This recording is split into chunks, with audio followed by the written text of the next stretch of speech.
क्या middle east यानी मध्य पूर्व में एक बार फिर तबाही का वो दौर लौटने वाला है जिसने लाखों मासूमों की जिंदगी छीन ली थी?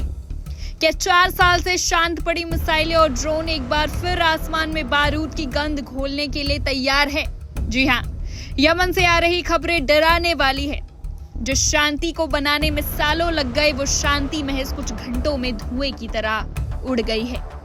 यमन का वो युद्ध जो 2022 के युद्ध विराम के बाद थम सा गया था, वो एक बार फिर पूरी तरह भड़क उठा है। हूती विद्रोहियों ने सऊदी अरब पर सीधे मिसाइल हमले शुरू कर दिए। आज की इस बड़ी इन डेप्थ स्टोरी में हम आपको बताएंगे कि आखिर 13 जुलाई को ऐसा क्या हुआ जिसने 4 साल के अमन को एक झटके में बारूद के ढेर पर लाकर खड़ा कर दिया है। कहानी शुरू होती है यमन की राजधानी सना से। पिछले 4 सालों से यहाँ सब कुछ थमा हुआ था, लोग राहत की सांस ले रहे थे, लेकिन तभी तारीख आती है 13 जुलाई।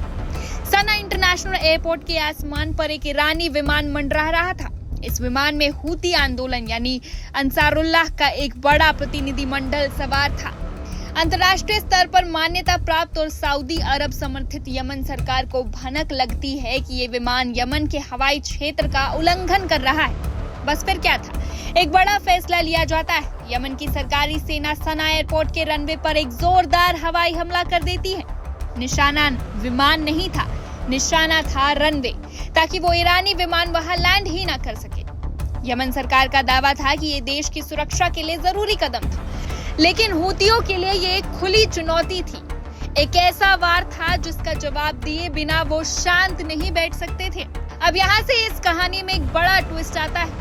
यमन की मान्यता प्राप्त सरकार कहती है कि सना एयरपोर्ट पर हमला उसने खुद किया ताकि ईरानी विमान को रोका जा सके, लेकिन हूती विद्रोही इस बात को मानने से इनकार कर देते हैं। हूतियों का सीधा आरोप है कि सना पर हमला यमन सरकार ने नहीं बल्कि सऊदी अरब ने किया था। हूतियों ने इसे अपनी संप्रभुता पर हमला माना। इस हमले के महज कुछ ही घंटों बाद हूती सेना के प्रवक्ता याह्या सरी कैमरे के सामने आते हैं। उनकी आवाज में तल्खी थी। उन्होंने साफ लफ्जों में ऐलान कर दिया कि सऊदी अरब के साथ तनाव कम करने का दौर अब हमेशा के लिए खत्म हो चुका है, यानी बातचीत के दरवाजे बंद और युद्ध का रास्ता साफ। हूतियों ने सिर्फ धमकी नहीं दी बल्कि कुछ ही घंटों के भीतर सऊदी अरब के भीतर कोहराम मचाने की कोशिश की। हूतियों ने सऊदी अरब के दक्षिणी हिस्से में मौजूद अबहा इंटरनेशनल एयरपोर्ट को निशाना बनाकर एक के बाद एक कई बैलिस्टिक मिसाइलें और आत्मघाती ड्रोन दाग दिए। सिर्फ एयरपोर्ट ही नहीं बल्कि सऊदी अरब के असीर प्रांत में स्थित किंग खालिद एयरबेस और 2 अन्य सैन्य ठिकानों पर भी मिसाइलों की बौछार कर दी गई है। सोचिए, एक तरफ नागरिक विमानों का आना जाना और दूसरी तरफ आसमान से बरसती मिसाइलें। सोशल मीडिया पर हूती समर्थकों ने दावे शुरू कर दिए हैं कि अबहा एयरपोर्ट को भारी नुकसान पहुंचा है और वहां उड़ानों को रोक दिया गया है। पूरे खाड़ी क्षेत्र में हड़कंप मच गया है कि क्या 2022 का युद्ध विराम अब पूरी तरह इतिहास बन चुका है। लेकिन सऊदी अरब अब भी चुप बैठने वालों में से नहीं था। जैसे ही हूती मिसाइल सऊदी अरब की सीमा में दाखिल हुए, सऊदी का आधुनिक एयर डिफेंस सिस्टम तुरंत एक्टिव हो गया। सऊदी लीडरशिप वाले सैन्य गठबंधन के प्रवक्ताओं के मुताबिक उनके एयर डिफेंस ने मुस्तैदी दिखाते हुए दक्षिणी क्षेत्र की तरफ आ रही सभी हूती मिसाइलों और ड्रोनों को लक्ष्य तक पहुंचने से पहले ही हवा में मार गिराया। सऊदी प्रशासन ने साफ किया है कि अबहा एयरपोर्ट सुरक्षित है और वहां किसी बड़े नुकसान या किसी भी हताहत होने की खबर नहीं। हालांकि हूतियों के दावे इसके उलट है, जिनकी स्वतंत्र पुष्टि अभी होना बाकी।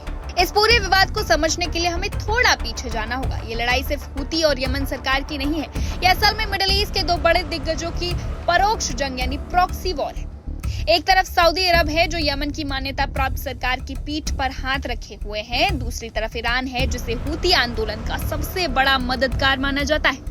ये घटना ऐसे समय में हुई है जब हूती विद्रोही पहले से ही रेड सी में अंतर्राष्ट्रीय जहाजों पर हमले कर रहे हैं। ऐसे में यमन के भीतर राजनीतिक बातचीत पहले ही ठप थी और इस सीधे हमले ने आग में घी का काम किया। दुनिया भर के विशेषज्ञ मान रहे हैं कि अगर ये टकराव यही नहीं रुका तो ये यमन के संघर्ष को एक बड़े क्षेत्रीय युद्ध में बदल देगा, जिससे पूरी दुनिया की अर्थव्यवस्था और तेल सप्लाई पर बुरा असर पड़ सकता है।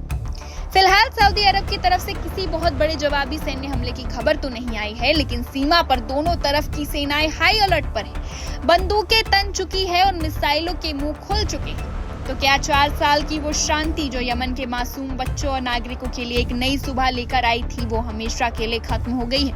क्या मिडिल ईस्ट एक ऐसे विनाशकारी युद्ध की तरफ बढ़ रहा है जिसे रोकना अब किसी के बस में नहीं होगा?